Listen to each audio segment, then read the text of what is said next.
When it says live streams on, you got it, Devin?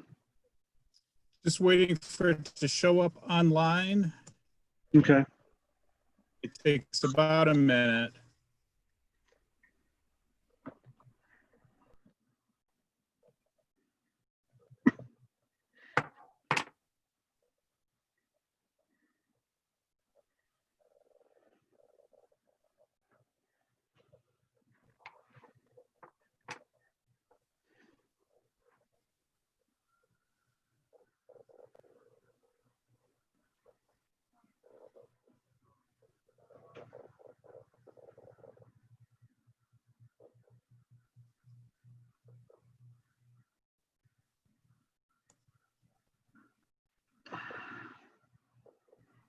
All right, we are streaming.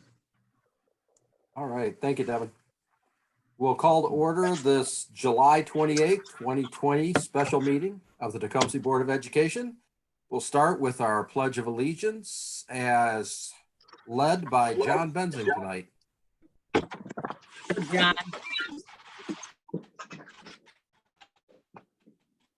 I pledge allegiance to the flag of the United States of America and to the republic for which it stands, one nation, under God, indivisible, with liberty and justice for Pledge all. allegiance to the flag of the United States of America and to the republic for which it stands, one nation.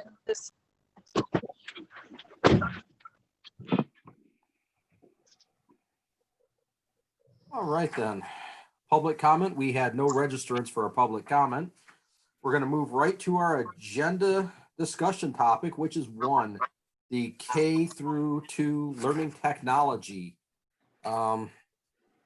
Rick, would you like to give us a quick synopsis of that? The quick synopsis is that we have a plan for instruction for the 2020-21 school year. It includes basically three tiers or three choices for parents. One is the virtual option through the Tecumseh Virtual Academy that we are calling the Anytime, Anywhere teaching and learning approach. One thing that will keep that similar to the curriculum that the district will be using is Edmentum's assessment tool that will give us first of the year data, and then we're going to do that across the board for all students, regardless of if they're in the virtual academy or not, and then we're going to use that at the end of the year as well. Similar to what we have done with NWEA in the past, we're just not going to do that, and the tool's already in Edmentum, and not purchasing the NWEA testing will save us some money in the general fund. So that's helpful. The option is to be online, but this is for families who will be planning to come back in the district for instruction at some point. If the pandemic is brought to phase 6 because of a vaccine or therapeutics, then they may want to return with their cohort into live instruction. The caveat there is that the parents will have to agree that their students are on our schedule.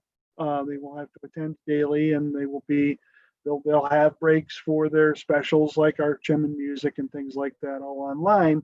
Our instructor will be in our facility, and then the students would be at home in a cohort throughout the school year until there's a time when we're ready to bring that group back in. And then thirdly is the in-person option. In all of these options, technology is going to be utilized to a great extent. And we have to anticipate that at some point, once we're face-to-face, that there could be positive cases, there could be government mandates that push us back to phase 3, and we would all have to go home for instruction. So if any of those things happen, we've got to have technology in the hands of the youngest learners that don't involve a keyboard, because they're just learning their alphabet in some cases. So I asked Evan to get a price for 500 Chrome touchpads, and he was able to do that rather quickly. and the price is good until the 22nd of August. But in order to get them delivered so that we can use them when school starts, I couldn't wait until the 10th of August to bring this to the regular board meeting. So I believe that you've seen the quote. It involves the devices and cases to keep them safe, and we would be using them for both in-person and distance learning.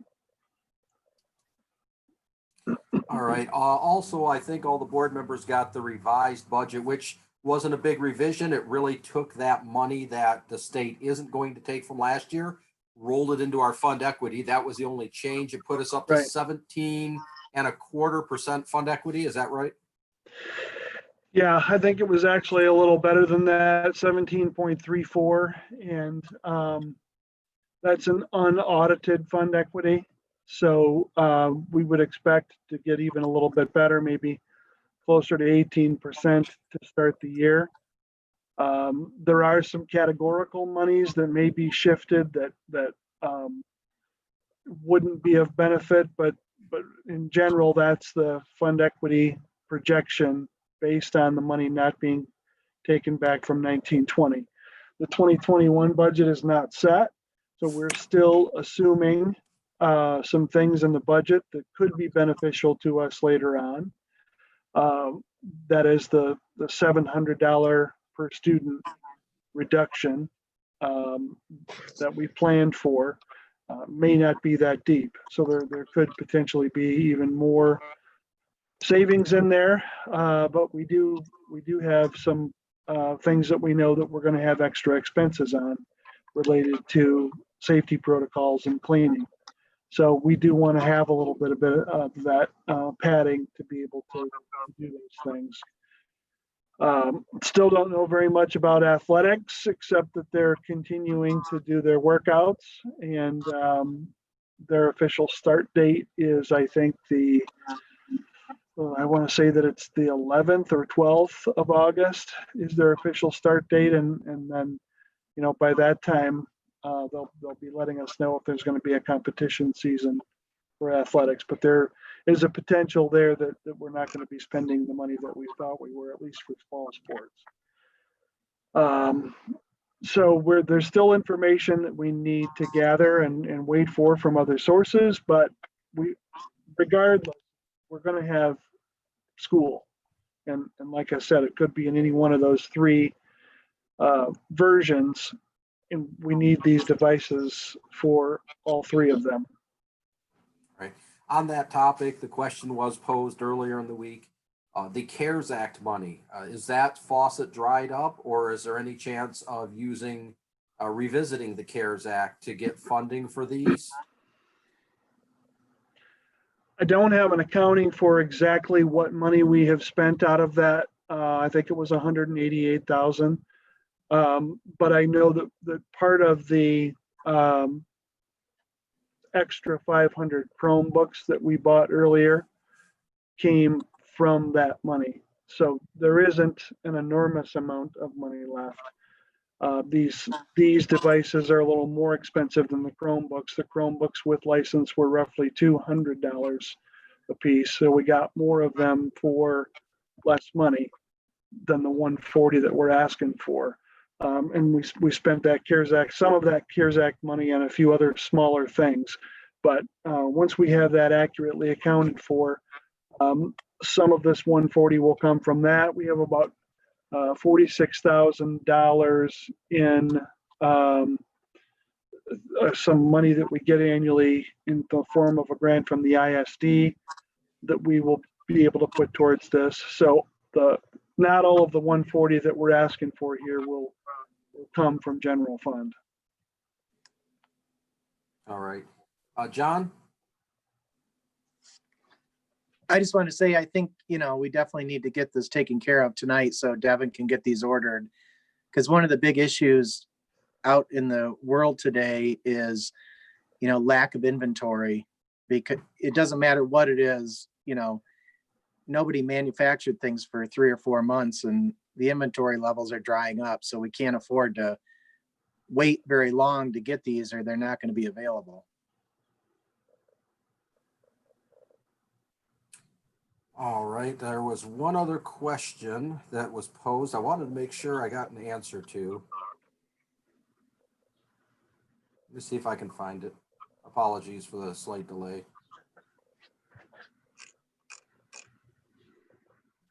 We still don't have a decision on funding related to what student count numbers they'll be using, but it's been suggested, and we're fairly confident that they will be allowing us to use either the 1920 student count for FTE or the 2021, whichever is larger. So there should be a benefit there. You know, Terry's been busy with registrations at School of Choice right along. And on that note, I'll do a shameless self-promotion here. I was notified today that the Daily Telegram, who does their yearly Best of Lenawee survey of their readers, with 13,000 voters, Tecumseh Public Schools was selected as one of the top 5 finalists for best public school in Lenawee County. So we'll see how that goes. But I know that that's a huge upgrade from where the district has been in the recent past. I was pretty excited about that. The other question I was posed was bid process on this. We did not send this out for open bid. I am assuming, could I get confirmation that this came off the state standing bid site?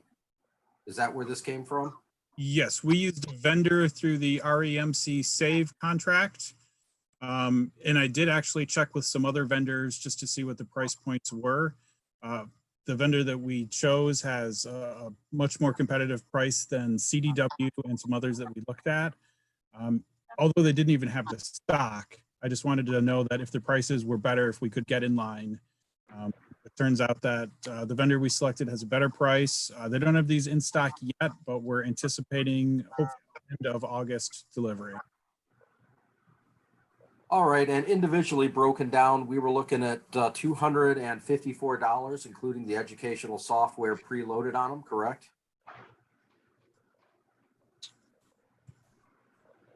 I believe that's correct, yes. Okay, and that does not include a protective case. The protective case, was that on that quote? We received an updated quote late yesterday. The protective cases are $28.50 each. Okay, so those are some age appropriate for K through 2 protective cases. Yes. 28, so 30. So we're looking at about $280 a piece. I know we don't have our kindergarten roundup and fall numbers yet.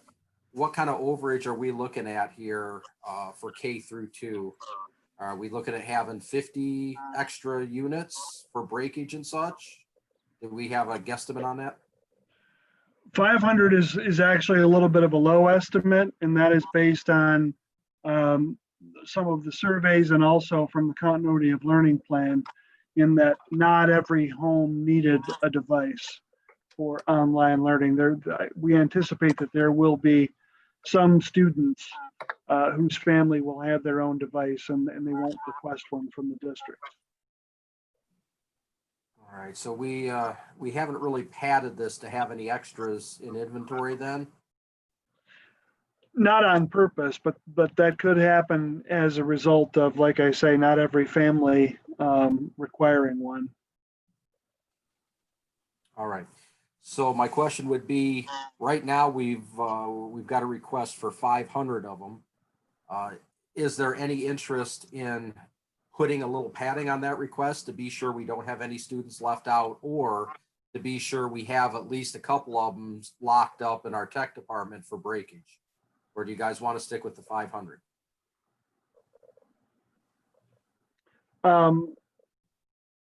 Devin, I'll go with your recommendation on this. I know that it's always nice to have extra when things go wrong. This was a number that I chose based on the feasibility.